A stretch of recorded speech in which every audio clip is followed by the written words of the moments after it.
ચોમાસાને લઈને હવામાન નિષ્ણાત અંબાલાલ પટેલનું અનુમાન છે રાજ્યમાં આગામી 3 દિવસ સારા વરસાદના હવામાન નિષ્ણાત અંબાલાલ પટેલે આપ્યા સંકેત, જે અનુસાર આવતીકાલથી 2 દિવસ દક્ષિણ ગુજરાત સૌરાષ્ટ્રમાં સારો વરસાદ રહેશે। 28 જૂન સુધી જૂનાગઢના ભાગોમાં ભારેથી અતિભારે વરસાદની આગાહી છે। કચ્છના ભાગોમાં પણ વરસાદની શક્યતા છે। જામનગરના વિસ્તારોમાં ભારે વરસાદ પડી શકે છે।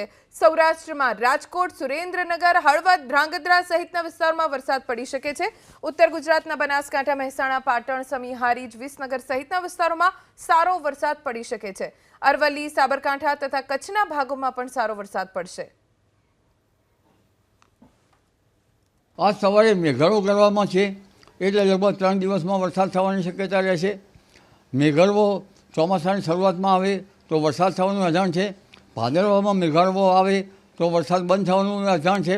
એટલે મેઘાડવો એ દાર્શનિક પુરાવો છે। એટલે હવે લગભગ 25-26 જૂન સુધીમાં ચોમાસાની આગળ વધશે। દક્ષિણ સૌરાષ્ટ્રના ભાગોમાં ભારે વરસાદ થશે, કેટલાક ભાગમાં અતિભારે વરસાદ થવાની શક્યતા રહેશે। આ ઉપરાંત ભાવનગર, અમરેલીના ભાગોમાં પણ વધુ વરસાદ થવાની શક્યતા રહેશે। જામનગરના ભાગોમાં પણ વરસાદ થવાની શક્યતા રહેશે। સૌરાષ્ટ્રના ઘણા ભાગોમાં વરસાદ થવાની શક્યતા રહેશે અને લગભગ દક્ષિણ ગુજરાતના ભાગોમાં આહવા, વલસાડમાં વધુ વરસાદ થવાની શક્યતા છે, પરંતુ સુરત અને દક્ષિણ ગુજરાતના ભાગોમાં થોડો વધુ વરસાદ થવાની શક્યતા રહેશે અને લગભગ ખંભાત, કરજણ, બોડેલી, પાદરા આ ભાગોમાં વધુ વરસાદ થવાની શક્યતા રહેશે। મધ્ય ગુજરાતના ભાગોમાં પણ કંઈક અંશે થોડોક વધુ વરસાદ થવાની શક્યતા રહેશે।